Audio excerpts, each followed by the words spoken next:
In this video, oh, it's still Saturday. Hold on, I just got to get that. Okay. It's still Saturday, that wet Saturday. The sun's out now. In this video, I'm going to talk about some things that are a bit taboo.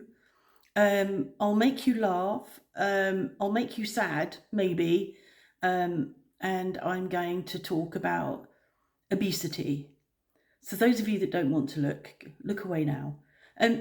I've just came across earlier, and this isn't about me feeling hurt by this video, this comment. So please don't tell me, oh, ignore the trolls and whatever. It's just made me laugh. It's somebody that's not commented before. It's common, isn't it? They come along and they go, oh, as a fat person, I need to tell them how to live their life. And they've written, takeout food is not a treat with friends. It's convenience food full of crud and shouldn't be eaten. Make a proper meal with proper cutlery and utensils, better for your health and weight. And I'm thinking, fuck you, where have you been? What have you been watching? It's so funny. It's like, there's a knee-jerk response when you see a fat person. You think they need you to tell them how to eat.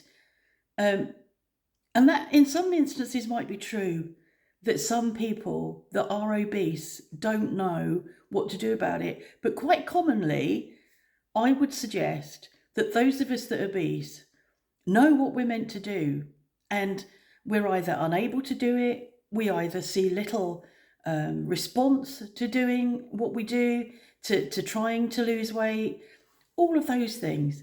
But some people just automatically think, oh, they obviously eat too much, they eat all the wrong food, they're eating ultra-processed food, they're not cooking for themselves, they don't use cutlery. Oh, that's because it was on the finger licking good vlog. Yeah, so that made me laugh, and I have responded. I doubt they'll come back, but I can't. It's like so often people come and throw a comment into the mix when they haven't seen any context. They don't know me. They don't know what I do. They don't know that I spend a lot of my life cooking our food and making our food from scratch, and that we eat very little ultra-processed food.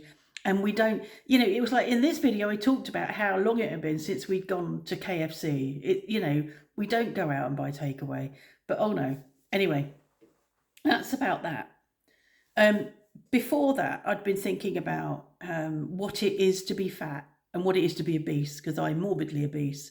I've been morbidly obese for a long time. I know that I'm morbidly obese. I'm doing what I can about it. As you know, I have lost some weight, but it's taken me 69 years to get to where I am. So it's not going to go quickly.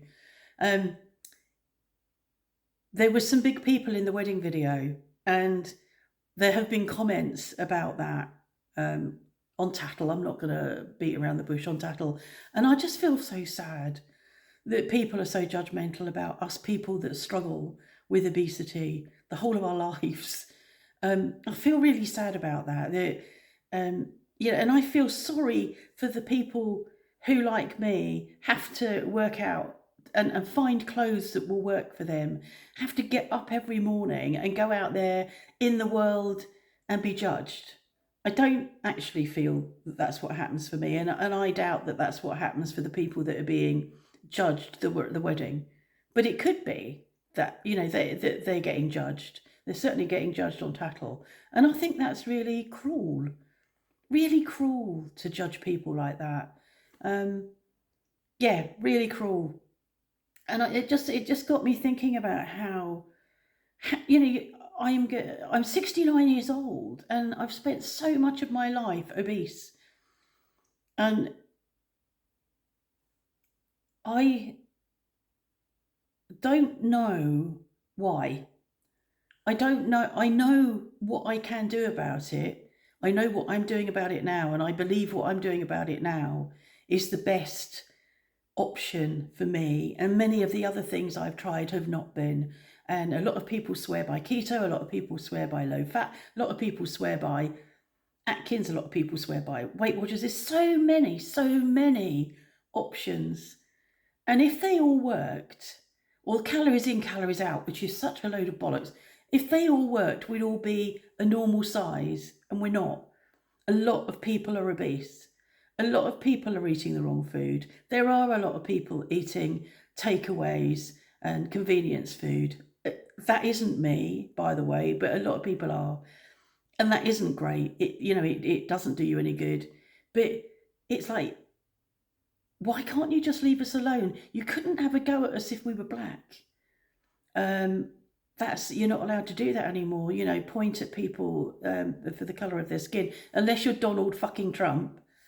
But fat shaming and calling people fat and picking apart their choices of clothing it seems to be acceptable to some. It's not to me. So one of the things that I find most difficult, being a fat person and having that overhanging stomach, whatever it's called, I can't remember what it's called. There's an acronym for it and I can't remember. But having an overhanging stomach, which is partially to do with the fact that I am morbidly obese, partially to do with the fact that I have divided recti, which is when your abdominal muscles have been forced open and they haven't knitted back. And I had very big babies, so I can't do abdominal exercises. So my abdomen is the way it is. Part of the problem with that is that you get sore in the creases. You can get sore under your boobs and you get sore in the creases of your groin and under that overhang. And I found that really humiliating. I didn't want to talk about it. I hate it. It's like, oh. And sometimes it gets to the point where I've not kept on top of it and it's become more sore and difficult to treat, difficult to get on top of. There was a time in the summer I went to the pharmacy, the pharmacist, and showed her, and she said, "No, you need to go and see your doctor." And I'm thinking, there's no way I'm going to my doctor with this. That's how ashamed I am of it. That's the shame around fat and all of that. I'm too ashamed. It's too humiliating. So I asked a question on the Delay Don't Deny forum that I'm on, which is the people doing the intermittent fasting. So the group of very supportive people, a group of people all on a journey to lose weight. And I asked the question on there, what do you do about when you get sweaty and sore in your groin? And they talked about something called lady parts. It's a lotion that you put on that turns into a powder, and it's called lady parts. It just made me laugh, and I thought, I can't buy that and have that laying around in the bathroom. So I found something on Amazon that was called, it wasn't called woman, the O was missing, but it was something like that, woman. And I ordered it. I thought, well, that's good. I need something. I just want to keep on top of this. I'll get that. I ordered it, completely forgetting that I have a problem with anything that's too perfumey. And when it arrived, I couldn't. There's no way I could have worn it. The smell was just, it was just too female. And I don't do female perfumey stuff. So luckily it had arrived to me unsealed. So I was able to return it saying, well, it wasn't sealed because it wasn't. And I got my money back. And so I've done nothing about it for a few weeks. And then I get all hot again and the weather gets hot and I start to get uncomfortable and sweaty. I think I need to do something. So I went back to Amazon and looked to see what there was. And there's one called, I'm going to show you now. This is going to make you laugh. Now, I don't know whether this is going to be the right way around, so I'm going to pause you because you won't get the impact of it unless I show it to you the right way around.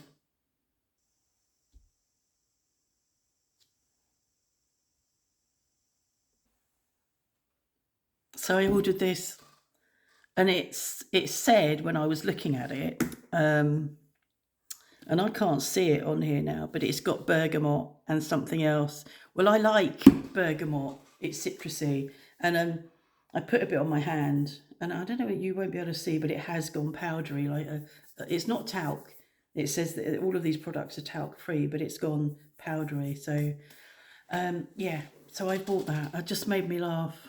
Man parts. Mark said, am I not good enough? And I went, yeah. So I think I would like to say to those people, I don't know why this is, I think the sun must have gone in again. I've gone a bit dark now. To all those people that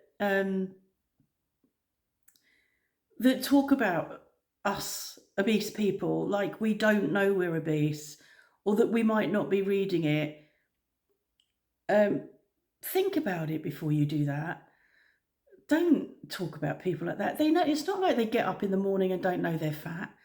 We know we're fat, and it's a difficult life to live being fat, to not be able to fit into the average clothes, to not be able to walk. That's what I used to get. I hated that. I can't remember how old I was. I can't remember how old I was when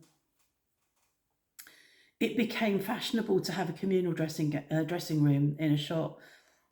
I hated it. And I can remember being in a dressing room years ago, and the shop assistant going, how are you getting on? Oh, I was furious with her. It's like, it's horrible. It's really horrible. So please be kind to people. Stop being obnoxious. Stop having a knee-jerk reaction to somebody that's fat. We're all different. You know, and some of us are just unlucky that we have to carry this body around that's so fucking short it grows outwards and not upwards. That isn't the whole reason, but I am short. I remembered the other week that I'm the same as my nan was. I mean, my nan was a drinker. She used to drink Guinness, so that wouldn't have helped. But she was sort of short and stout, and that's what I am. And you know, it's in my genetics. I'm not tall. I'm not lithe. I'll never be lithe. You know, I could lose half my weight. I wouldn't be lithe. I wouldn't be alive, I don't think. My nan died. I was thinking my nan died when she was 68. And I'm thinking, you know, blimey, I've outlived my nan. I didn't expect not to. She had strokes.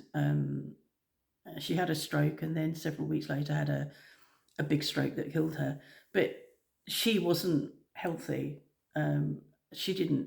She probably ate healthily because she would have been eating, you know, she was that generation that ate proper food. So she was eating healthily, but there was a lot of Guinness rushing around in her body. And I know Guinness is good for you, but probably not in the and whiskey, probably not in those quantities. So yeah, she was, I think she was 68 when she died. So I've outlived her. I'm expecting to live for at least another 20 years. And I might not look like the picture of health, but actually in relative to food and what I'm putting inside my body, I am pretty healthy. There. So that's what was the word I used at the beginning? I can't remember, but that's what I was going to talk about, and I've talked about it. What was the word? Was it when you talk about stuff that people don't, taboo stuff? It's a bit of a taboo subject, isn't it? That's what I did. Typical me. Okay. That's it. Go away now. Thanks. Bye.